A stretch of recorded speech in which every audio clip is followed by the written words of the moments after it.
Yung depression, gawa-gawa ng mga tao yan. Gawa nila sa sarili. Oo, depression nila. Yun lang yung sarili niya. Tapos nagkakaroon ng sakit.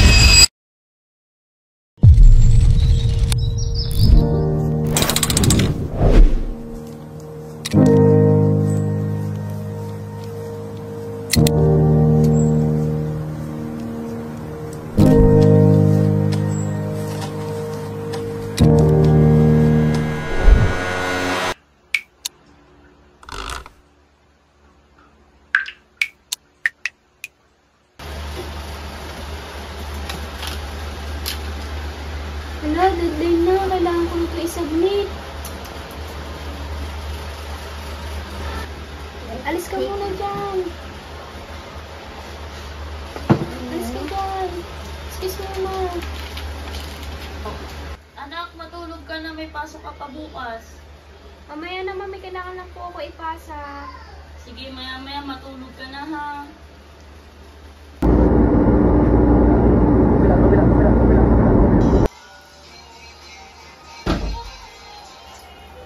Busy ah, hindi nga muna ako tubig. O yan, ang dami na namang hugasan dito. Max, maghugas ka nga, puro kanood eh. Sana, may ginagawa ako. Bakit ako? May gagawin na pa ako. Marami ko ipakasa. Ikaw na lang maghugas. Marami akong gagawin. Ano ba yan? Ano na palagi?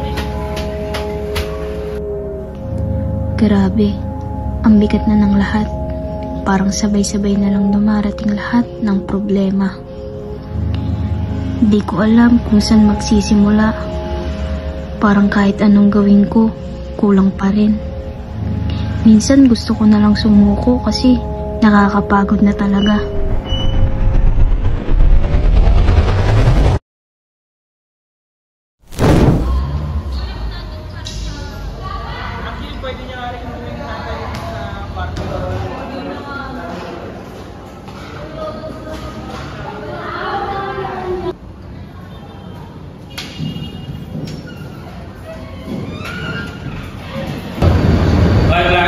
Let's start our lesson. Please remind you that we have a quiz after the lesson.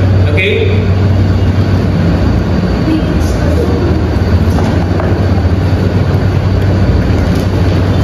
Ano na yun mo? Okay ka lang?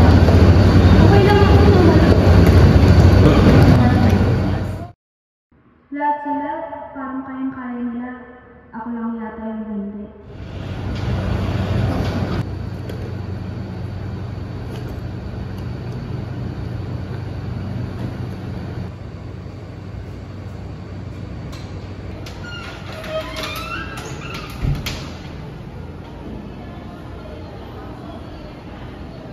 Michael B. o Michael B.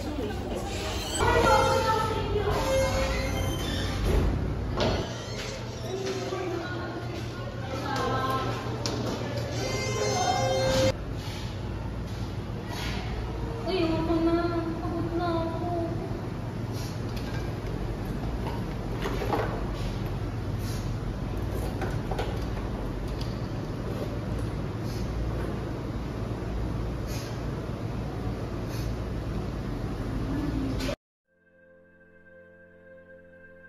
Hindi masamang humingi ng tulong kapag ikaw ay stress, may problema o nalulungkot.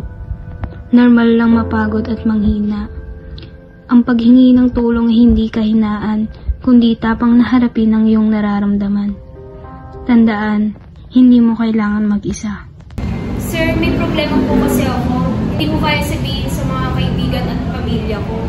Minsan nararamdaman ko parang hindi ako mapakali. At isip ako ng isip ng kung ano-ano na pwedeng maka-apekto sa mental health ko. Hindi mo kailangan saluhin yung mga problema. Andiyan yung mga kaibigan o pamilya mo na pwedeng mo tumulong sa'yo. Oo, minsan hindi natin kayang sabihin o yung mga problema na sala, pero mas maganda kung kasama mo pa rin sila para kahit paano mas gumani pa ka. Salamat po, sir.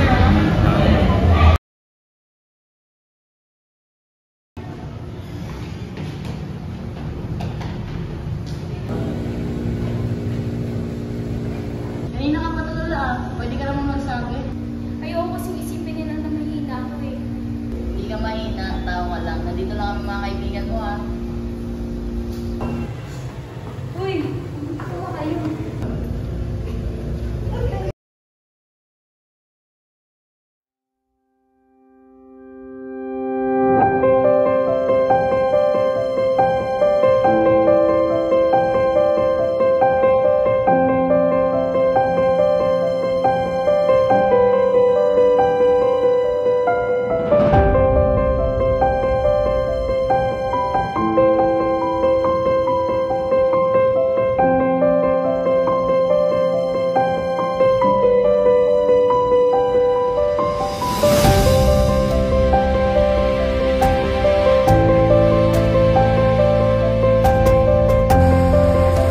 stress hindi nawawala.